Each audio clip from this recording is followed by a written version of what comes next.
पिछले साल मुझे एक कलीसिया में सिंचन कार्य की जिम्मेदारी मिली। सुसमाचार कार्य के सुपरवाइजर भाई वांग ने फीडबैक देते हुए कहा, कुछ नए विश्वासी सभाओं में हिस्सा नहीं ले रहे हैं। सिंचन कार्य में भी समस्याएं हैं जिन्हें मुझे जल्दी हल करना होगा। पहले तो मैंने उनकी इस बात को स्वीकार लिया।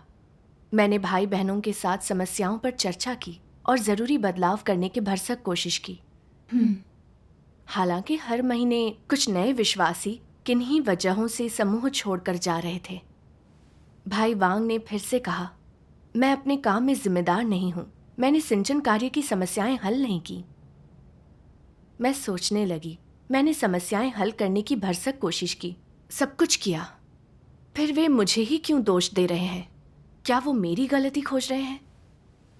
वैसे भी नए विश्वासियों की सभाओं में न आने की कई वजहें थी। कुछ लोगों में अभी भी धार्मिक धारणाएं थीं, जिसका मतलब था उन्होंने सत्य पर स्पष्ट सहभागिता नहीं की थी। वे अपनी समस्या पर क्यों नहीं सोच रहे हैं? अगर उन्होंने अच्छे से सहभागिता की होती तो इतने लोग समूह छोड़कर नहीं जाते। इसलिए मेरे मन में भाई वांग के लिए द्वेष पैदा हो गया और मैंने उनके सुझाव को अनसुना कर दिया। मुझे हैरानी हुई जब कुछ अन्य सुसमाचार प्रचारक भाई बहनों ने बड़े अगुवा को इसकी रिपोर्ट कर दी। पता चलने के बावजूद मैंने आत्मचिंतन नहीं किया, पर मुझे डर लगा कि ये सब सुनने के बाद अगुवा कहीं ये ना सोचें कि मैं व्यावहारिक काम न करने वाली झूठी अगुवा हूँ।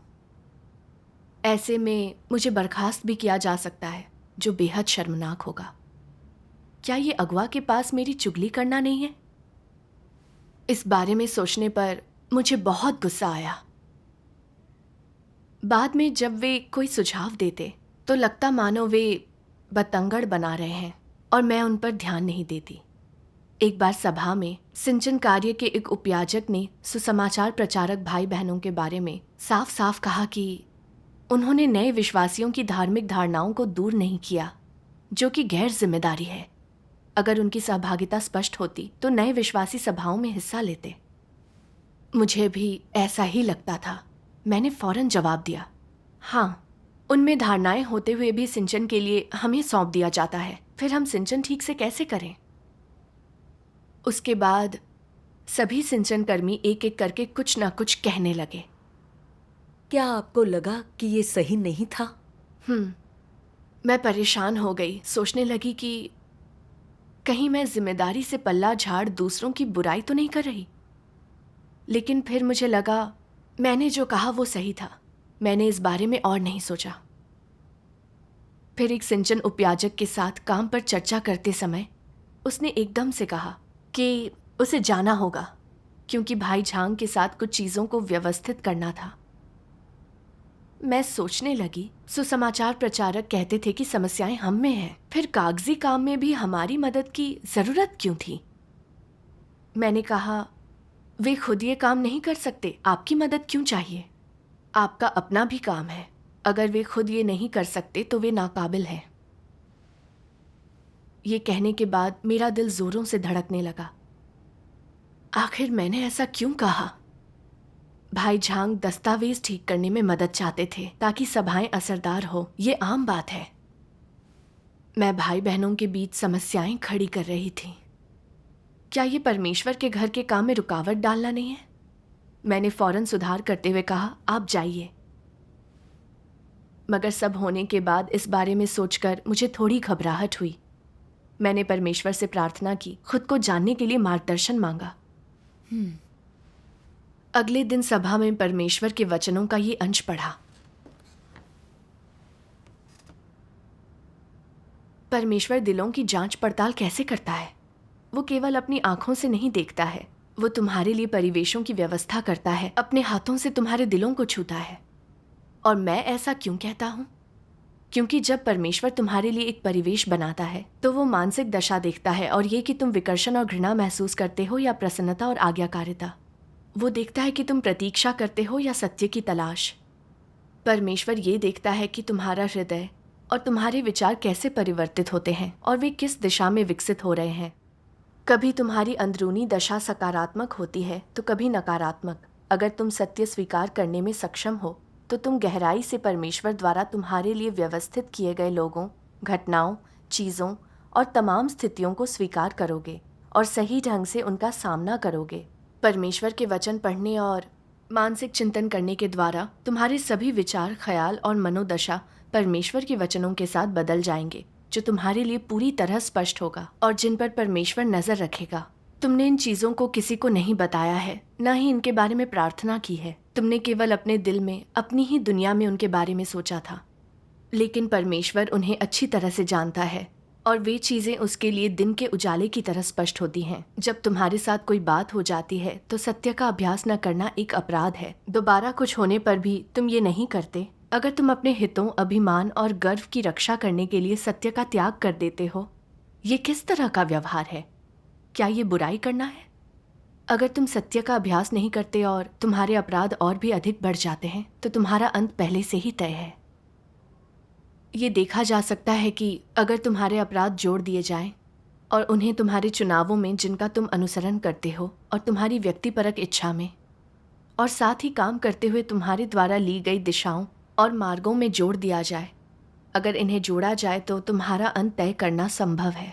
तुम्हें नरक में भेजना चाहिए, जिसका अर्थ है कि तुम्हें दंडित किया जाएगा। तुम क्या कहते हो? क्या ये कोई छोटी बात है? जोड़े जाने पर तुम्हारे अपराध बुरे कर्मों का एक संग्रह बन जाते हैं और इसलिए तुम्हें दंडित किया जाना चाहिए, जो उस स्थिति का अंतिम परिणाम होता है जब तुम परमेश्वर में विश्वास तो करते हो लेकिन सत्य को स्वीकार नहीं करते। आमीन। आमीन। इसने मुझे सिखाया परमेश्वर अपने बनाए हालात के जरिए हमारे दिलों को परखता है, देखता है कि हम समस्याएं आने पर विरोध करते हैं या सत्य खोजकर उस पर अमल करते हैं। अगर हम परमेश्वर की व्यवस्थाओं से अक्सर चिढ़ जाते हैं और भ्रष्टता दिखाते हैं, तो हम अधिक से अधिक अपराध करेंगे और अंत में हटा दिए जाएंगे। सही बात है। हाल की घटनाओं पर सोचें तो भाई बहनों के सुझाव देते ही सही गलत में मैं उलझ जाती, उनकी आलोचना करती। मैंने सत्य बिल्कुल नहीं खोजा। उनके खिलाफ मन में द्वेष भी पैदा हो गया। मैं पीठ पीछे उनकी आलोचना करने लगी। क्या कोई विश्वासी ऐसा करता है? मैं परमेश्वर के घर के काम को कमजोर कर रही थी, जो दुष्टता है। इस एहसास ने मुझे डरा दिया। मैंने मन ही मन प्रार्थना की, हे परमेश्वर, मैं लोगों की आलोचना करके उन्हें बांट रही थी। मैंने आपका विरोध किया। मैं आत्मचिंतन करना चाहती हूँ, मुझे राह दिखाओ। फिर मैंने परमेश्वर के वचनों के कुछ अंश पढ़े। परमेश्वर के विश्वासियों को सावधानी और समझदारी से कार्य करना चाहिए और उनके सभी काम परमेश्वर की अपेक्षा के अनुरूप होने और उसे संतुष्ट कर पाने चाहिए। उन्हें मनमाने ढंग से कुछ भी करते हुए दुराग्रही नहीं होना चाहिए। ऐसा करना संतों की शिष्टता के अनुकूल नहीं होता। लोगों को ठगी करते, डींगे मारते समय परमेश्वर का ध्वज लहराते हुए निरंकुश नहीं दौड़ना चाहिए। ये सबसे विद्रोही आचरण है।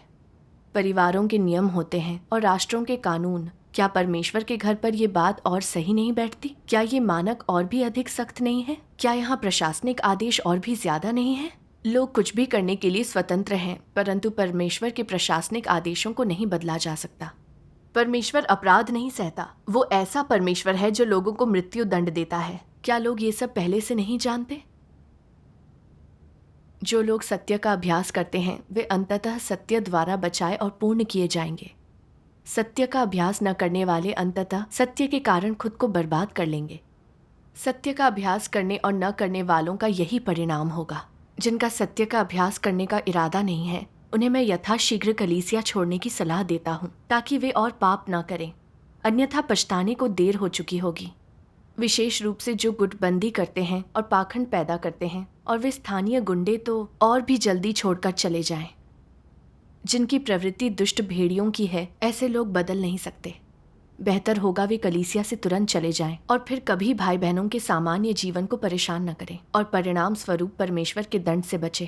मैं तुम लोगों से प्रशासनिक आज्ञाओं के विषय की बेहतर समझ हासिल करने और परमेश्वर के स्वभाव को जानने का आग्रह करता हूँ, अन्यथा तुम लोग अपनी जबान बंद नहीं रख पाओगे और बड़ी बड़ी बातें करोगे। तुम अनजाने में परमेश्वर के स्वभाव का अपमान करके अंधकार में जा गिरोगे और पवित्र आत्मा एवं प्रकाश की उपस्थिति को गवा दोगे। चूंकि तुम्हारे काम के कोई सिद्धांत नहीं है, तुम्हें जो नहीं करना चाहिए वो करते हो, जो नहीं बोलना चाहिए वो बोलते हो, इसलिए तुम्हें यथोचित दंड मिलेगा। तुम्हें पता होना चाहिए कि कथन और कर्म में तुम्हारे सिद्धांत नहीं है, लेकिन परमेश्वर अत्यंत सिद्धांतवादी है। तुम्हें दंड मिलने का कारण यह है कि तुमने परमेश्वर का अपमान किया है, किसी इंसान का नहीं। यदि जीवन में बार बार तुम परमेश्वर के स्वभाव के विरुद्ध अपराध करते हो तो तुम नरक की संतान ही बनोगे। इंसान को लग सकता है कि तुम्हारे सिर्फ कुछ ही काम सत्य के विपरीत हैं, लेकिन क्या तुम जानते हो कि परमेश्वर की निगाह में पहले ही तुम्हारे लिए कोई पाप बलि नहीं बची है? क्योंकि तुमने कई बार प्रशासनिक आज्ञाओं का उल्लंघन किया है, फिर तुम में पश्चाताप के कोई लक्षण भी नहीं दिखते। इसलिए तुम्हारे पास नरक में जाने के अलावा और कोई विकल्प नहीं है। यदि तुम परमेश्वर के स्वभाव का अपमान नहीं करते, उसकी इच्छा की खोज करते हो और उसके प्रति तुम्हारे मन में आदर है, तो तुम्हारी आस्था मापदंड के अनुरूप है। जो कोई भी परमेश्वर का आदर नहीं करता और उसका हृदय भय से नहीं कांपता, तो प्रबल संभावना है कि वह परमेश्वर की प्रशासनिक आज्ञाओं का उल्लंघन करेगा। आमीन। आमीन। इन वचनों से मन परेशान और भयभीत हो गया। परमेश्वर का स्वभाव कोई अपराध नहीं सहता है। परमेश्वर के घर में प्रशासनिक आदेश होते हैं। उसके भय के बिना बोलना और काम करना अविश्वासी जैसा बर्ताव है। दूसरों की आलोचना और उन पर हमला करना, कलीसिया के काम को कमजोर करना, शैतान की मदद करना है। परमेश्वर ऐसे इंसान को कभी नहीं रखेगा। उसमें इंसानियत नहीं होती। वो कलीसिया के काम को कायम नहीं रखता। अनेक बुरे कर्म करने के लिए उसे जरूर हटाया और दंड दिया जाएगा। हाँ, सही बात है। जब भाई वांग ने मेरे काम में कुछ समस्याएं बताईं, तब परमेश्वर मुझसे निपट रहा था। इसे मानकर आत्मचिंतन करने और समय पर समस्या हल करने के बजाय मैं आलोचना करने लगी। सोचा वे मुझ में गलती ढूंढ रहे हैं, इसलिए उनसे नाराज हो गई। भाई बहनों को समस्याओं के बारे में बड़े अगुआ को बताते देखकर भी मैंने बिल्कुल पश्चाताप नहीं किया। मैंने सोचा वे मेरी चुगली कर रहे हैं। मुझे डर था समस्याओं का पता चलने पर कहीं अगुआ ये ना सोचें कि मैंने व्यवहारिक कार्य नहीं किया और वे मुझे हटा दें। इस विचार ने मुझे उनके खिलाफ कर दिया। एक सभा में जब सिंचन कार्य के उपयाजक ने सुसमाचार प्रचारकों से असहमति दिखाई, तो उसे उसकी समस्या पर सोचने में मदद करने के बजाय मैंने आग में घी डाला। मौके का फायदा उठाकर दूसरों के खिलाफ गुट बना लिया। नए सदस्यों के सभाओं में न जाने की जिम्मेदारी उन पर डाल दी। फिर सिंचन कर्मी उनके खिलाफ पक्षपाती हो गए, मुझसे उनकी आलोचना करने लगे। और जब भाई झांग ने दस्तावेज संभालने में सिंचन टीम के भाई की मदद मांगी, तो मैंने कलीसिया के हितों पर विचार किए बिना बाधा डाली और मजाक उड़ाया। मेरे मन में परमेश्वर के लिए श्रद्धा या सत्य की स्वीकृति नहीं थी। अपने नाम और रुतबे को बचाने के लिए मैं आलोचना करके समस्या खड़ी कर रही थी। परमेश्वर का विरोध करते हुए गिरोह बना रही थी। मैंने भी ऐसे काम किए हैं। आलोचना होने या समस्याएं उजागर किए जाने पर मैं अपने रुतबे या निजी हितों को नुकसान पहुंचाने वाली बातें मान नहीं पाती थी। पीठ पीछे दूसरों की आलोचना करती थी। अब एहसास हुआ कि ये सत्य को स्वीकारने से मना करना, कलह के बीज बोना, परमेश्वर के घर के काम को कमजोर करना है। इससे परमेश्वर के स्वभाव का अपमान होता है। बिल्कुल। परमेश्वर के भय के बिना बुरे काम करना बहुत आसान है। ये बेहद खतरनाक है। हाँ। भाई बहन बार बार मेरी समस्याएं मुझे बताते रहते थे ताकि अपनी समस्याएं फौरन हल कर सकूं और नए सदस्य सामान्य रूप से सभा करें। ये कलीसिया के काम के लिए अच्छा था। हाँ, लेकिन मैं परमेश्वर की इच्छा नहीं समझती थी। मैं अपनी छवि बचाना चाहती थी। मैंने समस्याएं हल नहीं की, जिसके कारण बहुत से नए विश्वासी सभाओं में नहीं आए। मेरे बर्ताव के अनुसार मुझे काम से बर्खास्त कर देना चाहिए। पर मेरी करनी का फल न देकर परमेश्वर ने मुझे प्रबुद्ध किया, मुझे बुरे मार्ग पर बढ़ने से रोका। मेरा मन पछतावे से भर गया। पश्चाताप करने के लिए मैंने परमेश्वर से प्रार्थना की। उसके बाद एक सभा में मैंने आलोचना करके काम को कमज़ोर करने के बारे में खुलकर बात की, ताकि दूसरे भी इससे सीख सकें। फिर दूसरे भी खुद को, अपनी भ्रष्टता को और आलोचना करने वाले बर्ताव को जानने लगे। वे ये भी समझ गए कि कैसे सहयोग नहीं करने से सिंचन कार्य रुक गया। वे बदलने को तैयार थे। उनकी सहभागिता सुनकर मुझे और भी बुरा लगता। बतौर अगुआ मैंने देखा कि कई नए सदस्य सभाओं में नहीं आ रहे थे। कुछ ने आस्था छोड़ दी थी। मैंने औरों को चिंतन की राह नहीं दिखाई कि वे देखें कि हम कहाँ गलत थे और सत्य खोजें, बल्कि मैंने दूसरों की आलोचना करने में अगुवाई की। कलीसिया में एक गुट बना लिया। मैं परमेश्वर का विरोध कर रही थी, दूसरों को उसके खिलाफ भड़का रही थी। मैं अगुआ होने लायक नहीं थी। इसके बाद सोचने लगी, क्यों मैंने कलीसिया के काम में रुकावट डाली? ये असल में किस तरह का स्वभाव था? मैंने सत्य के प्रति मसीह विरोधियों की नफरत को उजागर करने वाले वचन पढ़े, जिससे खुद को समझने में मदद मिली।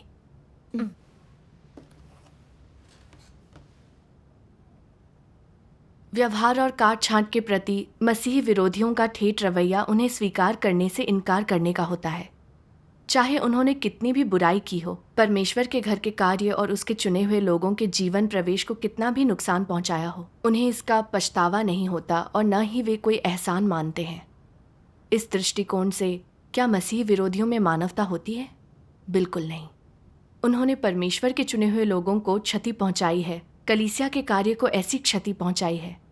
परमेश्वर के चुने हुए लोग इसे स्पष्ट देख सकते हैं और उन्होंने एक के बाद एक मसीह विरोधियों के कुकर्म देखे हैं, और फिर भी मसीह विरोधी इस तथ्य को मानते या स्वीकार नहीं करते। वे हठपूर्वक ये स्वीकार करने से इनकार कर देते हैं कि वे गलत हैं या कि वे जिम्मेदार हैं। क्या ये इस बात का संकेत नहीं है कि वे सत्य से परेशान हैं? मसीह विरोधी सत्य से इस हद तक परेशान रहते हैं, और चाहे वे कितनी भी दुष्टता कर लें तो भी उसे मानने से इनकार कर देते हैं। ये साबित करता है कि मसीह विरोधियों ने कभी परमेश्वर के घर के कार्य को गंभीरता से नहीं लिया है या सत्य स्वीकार नहीं किया है। वे परमेश्वर में विश्वास रखने के लिए नहीं आए हैं। वे शैतान के अनुचर हैं जो परमेश्वर के घर के कार्य को अव्यवस्थित और बाधित करने के लिए आए हैं। मसीह विरोधियों के दिल में सिर्फ नाम और हैसियत रहती है। उनका मानना है कि अगर उन्होंने अपनी गलती मानी तो उन्हें जिम्मेदारी स्वीकार करनी होगी, और तब उनकी हैसियत और प्रतिष्ठा गंभीर संकट में पड़ जाएगी। परिणाम स्वरूप वे मरने तक नकारते रहो के रवैये के साथ प्रतिरोध करते हैं, और लोग चाहे जो उजागर या विश्लेषण करें, वे उन्हें नकारने के लिए जो बन पड़े वो करते हैं, चाहे उनका इनकार जानबूझकर किया गया हो या नहीं। संक्षेप में, एक और ये मसीह विरोधियों की सत्य से उबने और उससे घृणा करने वाली प्रकृति और सार को उजागर करता है। दूसरी ओर ये कि मसीह विरोधी अपनी हैसियत, प्रतिष्ठा और हितों को कितना संजोते हैं। कलीसिया के कार्य और हितों के प्रति उनका क्या रवैया रहता है? ये अवमानना और जिम्मेदारी से इनकार करने का होता है। उनमें अंतःकरण और विवेक की पूर्णतः कमी होती है। क्या मसीह विरोधियों का जिम्मेदारी से बचना इन मुद्दों को प्रदर्शित करता है? एक और जिम्मेदारी से बचना सत्य से ऊबने और उससे घृणा करने के उनके सार और प्रकृति को साबित करता है, तो दूसरी ओर ये उनमें अंतःकरण, विवेक और मानवता की कमी दर्शाता है। उनके हस्तक्षेप के कारण भाई बहनों के जीवन प्रवेश को कितना भी नुकसान क्यों ना हो जाए, उन्हें कोई अपराध बोध नहीं होता और वे कभी परेशान नहीं हो सकते। ये किस प्रकार का प्राणी है? अगर वे अपनी थोड़ी भी गलती मान लेते हैं तो ये थोड़ा बहुत ज़मीर और समझ का होना माना जाएगा, लेकिन मसीह विरोधियों में इतनी थोड़ी सी भी मानवता नहीं होती। तो तुम लोग क्या कहोगे कि वे क्या हैं? मसीह विरोधियों का सार शैतान का सार होता है। उन्होंने परमेश्वर के घर के हितों को चाहे जितना नुकसान पहुंचाया हो, उन्हें ये दिखाई नहीं देता। वे अपने दिल में ज़रा भी परेशान नहीं होते और न ही वे खुद को धिक्कारते हैं। वे एहसानमंद महसूस नहीं करते। ये वो बिल्कुल नहीं है जो सामान्य लोगों में दिखना चाहिए। ये शैतान है, और शैतान में कोई ज़मीर या समझ नहीं होती। आमीन आमीन। मसीह विरोधियों को उजागर करते वचनों से मैंने जाना उनकी प्रकृति सचमुच सत्य से नफरत करने वाली है। चाहे परमेश्वर के घर के काम को कितना भी नुकसान हो, वे इसे नहीं स्वीकारते। आलोचना होने पर वे सत्य नहीं स्वीकारते हैं। वे अपने नाम और रुतबे की रक्षा में लगे रहते हैं, बहाने बनाते हैं और जिम्मेदारी ठुकराते हैं, पर उनकी अंतरात्मा नहीं कचोटती।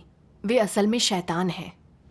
हाँ, खासकर ये हिस्सा।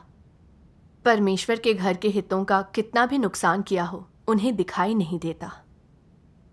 वे अपने दिल में जरा भी परेशान नहीं होते और ना ही वे खुद को धिक्कारते हैं, एहसानमंद महसूस नहीं करते। ये वो चीज बिल्कुल नहीं है जो सामान्य लोगों में दिखनी चाहिए। ये शैतान है और शैतान में कोई अंतरात्मा या समझ नहीं होती। परमेश्वर के वचन मेरे दिल को चीर गए।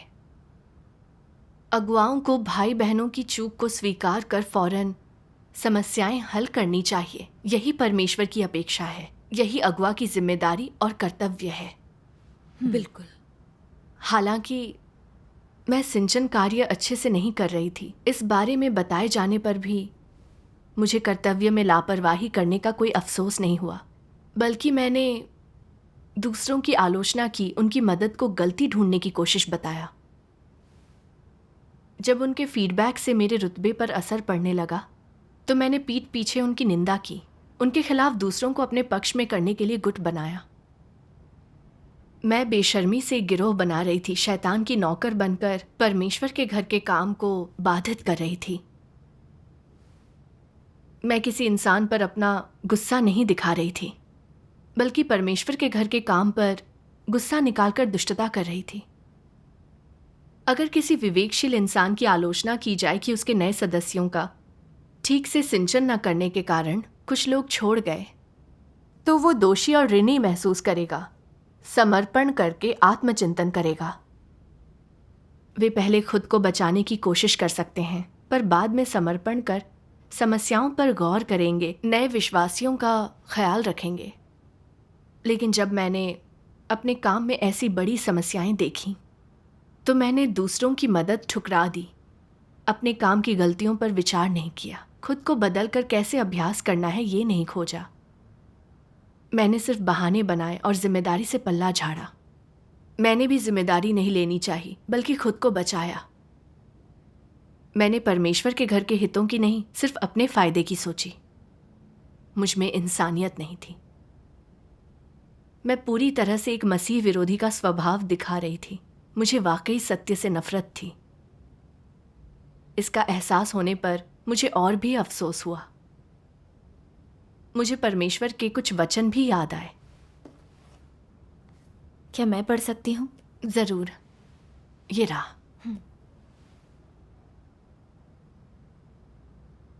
योना की पुस्तक 4:10-11 में निम्नलिखित अंश दर्ज किया गया है।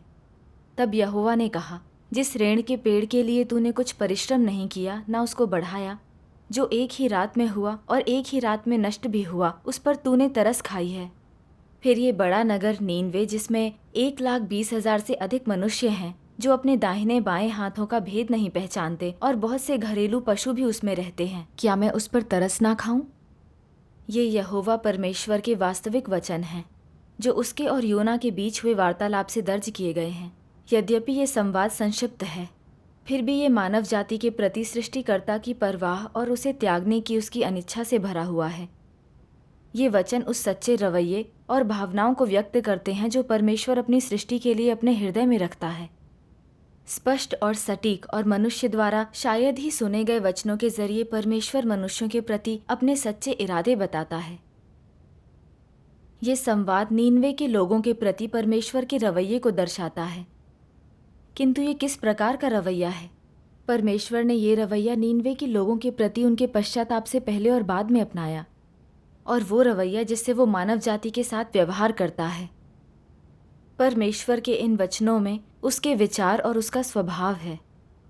यद्यपि योना को नीनवे के लोगों के लिए यहोवा परमेश्वर के वचनों की घोषणा का काम सौंपा गया था, किंतु उसने यहोवा परमेश्वर के इरादों को नहीं समझा। ना ही उसने नगर के लोगों के लिए उसकी चिंताओं और अपेक्षाओं को समझा। इस फटकार से परमेश्वर उसे ये बताना चाहता था कि मनुष्य उसके अपने हाथों की रचना है और उसने प्रत्येक व्यक्ति के लिए कठिन प्रयास किया है। प्रत्येक व्यक्ति अपने कंधों पर परमेश्वर की अपेक्षाएं लिए हुए है और प्रत्येक व्यक्ति परमेश्वर के जीवन की आपूर्ति का आनंद लेता है। प्रत्येक व्यक्ति के लिए परमेश्वर ने भारी कीमत चुकाई है। इस फटकार ने योना को ये भी बताया कि परमेश्वर मनुष्य को संजोता है, वैसे ही जैसे योना स्वयं कद्दू को संजोता था। परमेश्वर किसी भी कीमत पर या अंतिम क्षण तक मनुष्य को नहीं त्यागेगा, खासकर इसलिए क्योंकि नगर में बहुत सारे बच्चे और निरीह मवेशी थे। इन युवा मासूम सृजित प्राणियों से निपटते समय जो अपने दाएं बाएं हाथों में अंतर भी नहीं जानते, ये और भी कम संभव था कि परमेश्वर जल्दबाजी में उनके जीवन का अंत कर उनका परिणाम तय कर देगा। परमेश्वर चाहता था वे बढ़ें, अपने पूर्वजों के मार्ग पर ना चलें, ना उन्हें दोबारा यहोवा परमेश्वर की चेतावनी सुननी पड़े, और वे नीनवे के अतीत की गवाही देंगे। और तो और परमेश्वर ने नीनवे द्वारा पश्चाताप किए जाने के बाद उसे देखने, नीनवे के पश्चाताप के बाद उसके भविष्य को देखने और नीनवे को एक बार फिर अपनी दया के अधीन जीते हुए देखने की आशा की थी। इसलिए परमेश्वर की नज़र में सृष्टि के वे प्राणी जो अपने दाएं बाएं हाथों का भेद भी नहीं जान सकते थे, नीनवे का भविष्य थे। वे नीनवे के घृणित अतीत की जिम्मेदारी लेंगे, वैसे ही जैसे वे नीनवे के अतीत और यहोवा परमेश्वर के मार्गदर्शन के अधीन उसके भविष्य की गवाही देने की जिम्मेदारी लेंगे। आमीन। आमीन। परमेश्वर और योना की बातचीत में मुझे इंसान के लिए परमेश्वर का प्रेम और दया दिखी। परमेश्वर नीनवे के हर इंसान को बहुत अच्छी तरह जानता था। उसने उन सभी के लिए वास्तविक कीमत चुकाई। वो आखिरी पल तक उनका साथ नहीं छोड़ना चाहता था। हाँ, इसे पढ़कर मेरा मन उदास हो गया। नए विश्वासियों ने परमेश्वर के अंत के दिनों के कार्य को स्वीकारा ही है। वे कई सत्य नहीं समझते, वे अपने जीवन में कमजोर हैं। मसीह विरोधियों की बाधा से सामना होने पर वे आस्था छोड़ सकते हैं। सभी भाई बहन उनकी मदद के लिए साथ में काम करने की सोच रहे थे ताकि वे सच्चे मार्ग पर जड़ें जमा सकें। इसी वजह से वे मुझे सुझाव देते और मेरी समस्याएं बताते थे, मगर मैंने स्वीकारने से मना कर दिया। मेरी गैर जिम्मेदारी के कारण कई नए विश्वासी सभाओं में नहीं आ रहे थे, मगर मुझे बुरा नहीं लगा। मैं इंसान भी थी। मैंने प्रार्थना की, हे परमेश्वर, मैं अब जिम्मेदारी से नहीं बचूंगी। मैं पश्चाताप करना चाहती हूँ। तुम पर भरोसा करके समस्या हल करना और नए विश्वासियों की मदद करना चाहती हूँ। आमीन।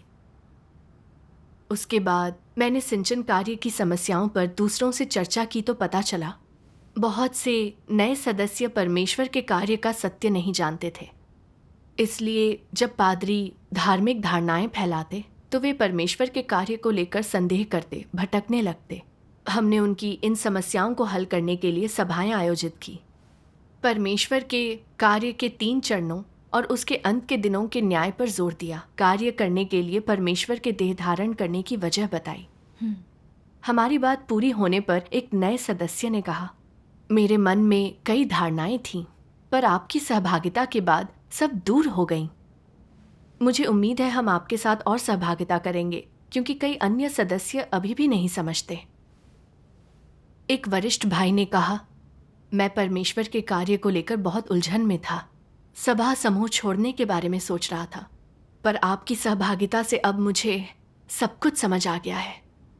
मैं बहुत खुश हूँ। मैं सभाओं में आऊँगा। सर्वशक्तिमान परमेश्वर का धन्यवाद। परमेश्वर का धन्यवाद। जरूर। उनकी बातें सुनकर मेरा दिल भर आया, पर मुझे बुरा भी लगा। अगर मैंने पहले ही सुझाव मानकर व्यवहारिक कार्य किया होता, नवागतों की परेशानियां हल की होती, तो उनमें से कुछ लोग छोड़कर नहीं जाते। उसके बाद मैंने अपनी भ्रष्टता के बारे में भाई वांग को खुलकर बताया। उन्होंने भी अपनी हालत और सुसमाचार कार्य की समस्याओं पर खुलकर बात की। उन्होंने कहा कि वे बदलना चाहते थे। हमारे बीच की दीवार हट गई। मुझे काफ़ी राहत महसूस हुई। परमेश्वर का धन्यवाद। जब हर कोई समस्याओं पर विचार करने और दिल खोलने में सक्षम होता है तो सभी मतभेद और बाधाएं दूर हो जाती हैं। बिल्कुल। मैं कोशिश करने लगी कि मैं सुसमाचार प्रचारकों के साथ मिलकर काम करूं। भले ही हम में थोड़ा मतभेद था, पर हमारे लक्ष्य बिल्कुल एक समान थे, नए सदस्यों का सिंचन करना ताकि वे फौरन सच्चे मार्ग पर पैर जमा सकें। उसके बाद मैं सोचने लगी, आलोचनाओं के प्रति कैसा रवैया परमेश्वर की इच्छा के अनुरूप होता है। तब मैंने परमेश्वर के ये वचन पढ़े।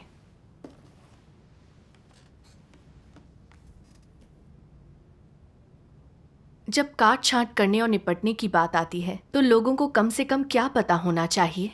अपना कर्तव्य ठीक से निभाने के लिए निपटे जाने का अनुभव होना चाहिए। ये अपरिहार्य भी है, इनका सामना करना चाहिए। और जिन्हें परमेश्वर में अपने विश्वास और उद्धार की प्राप्ति में अक्सर अनुभव करना चाहिए। कोई भी काट छांट किए जाने और निपटे जाने से अलग नहीं रह सकता। क्या किसी की काट छांट और उसके निपटारे में उसका भविष्य और नियति भी शामिल होते हैं? नहीं। तो काट छांट और निपटारा किस लिए किया जाता है? क्या ये लोगों की निंदा करने के लिए किया जाता है? नहीं, ये लोगों को सत्य समझने में मदद करना है। सही है, ये इसकी एकदम सही समझ है। किसी की काट छांट करना और उससे निपटना एक तरह का अनुशासन है, ताड़ना है। ये एक प्रकार से लोगों की मदद करना भी है। काट छांट किए जाने और निपटे जाने से तुम समय रहते अपने गलत लक्ष्य को बदल सकते हो।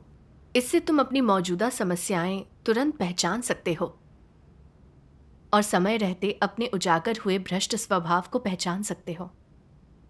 चाहे कुछ भी हो, ये तुम्हें अपने कर्तव्यों को बेहतर ढंग से और सिद्धांतों के अनुसार करने में मदद करता है।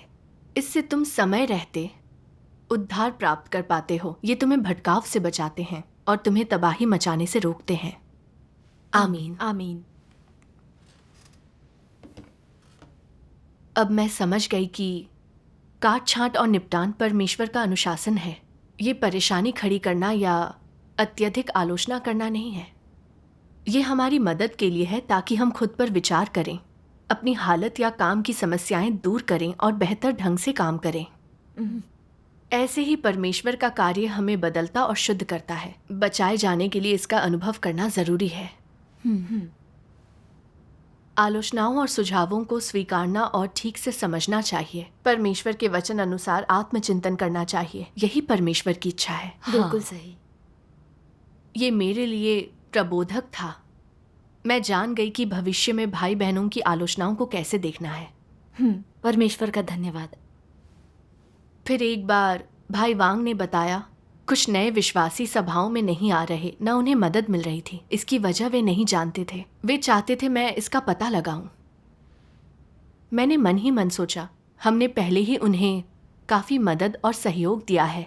अगुवाओं के साथ सिद्धांत खोजे हैं। गैर विश्वासी होने की पुष्टि होने पर ही हमने उन्हें हटाया है। अब क्या पता लगाना बाकी है। मगर फिर मैंने सोचा, वे परमेश्वर के घर के हितों की सोच रहे हैं, नए सदस्यों की जिम्मेदारी उठा रहे हैं। मुझे समर्पित होकर देखना चाहिए कि क्या चल रहा है। कोई समस्या होने पर बदलाव करना चाहिए। जब मैंने गहराई में जाकर देखा तो पता चला कि वे सचमुच गैर विश्वासी थे, मगर हमारे सिंचन कार्य में भी बहुत सारी समस्याएं दिखीं। इससे मुझे समझ आया कि सुझावों को स्वीकार कर बहुत कुछ हासिल किया जा सकता है, वरना मैं ना समस्या जान पाती ना उसे ठीक कर पाती। ये कलीसिया के काम के लिए अच्छा नहीं होता। हाँ बिल्कुल। इन अनुभवों ने सचमुच दिखाया कि काम में भाई बहनों के सुझावों को स्वीकार कर बहाने बनाने के बजाय सत्य खोजने वाला दिल रखकर मैं अपनी भ्रष्टता देख और उस पर विचार कर सकती हूँ। अपने काम की गलतियों को फौरन ढूंढ सकती हूँ। अगर मैं हमेशा सत्य से नफरत करूं, उसे ठुकराऊं, तो अपनी भ्रष्टता दूर नहीं कर पाऊंगी, बल्कि परमेश्वर के घर के कार्य का नुकसान करूंगी। परमेश्वर मुझे हमेशा के लिए हटा देगा। सही है। मैं ये भी समझ गई कि मेरा सामना किसी भी चीज से हो, मैं उसे कितना ही नापसंद करूं, मुझे आंख बंद कर काम नहीं करना चाहिए। परमेश्वर का भय होना चाहिए। बुरे कर्म से बचने के लिए मुझे परमेश्वर से प्रार्थना करनी होगी, सिद्धांत खोजने होंगे। मैं सहमत हूँ। अब मुझे समझ आया परमेश्वर का भय मानना कितना अहम है। हाँ,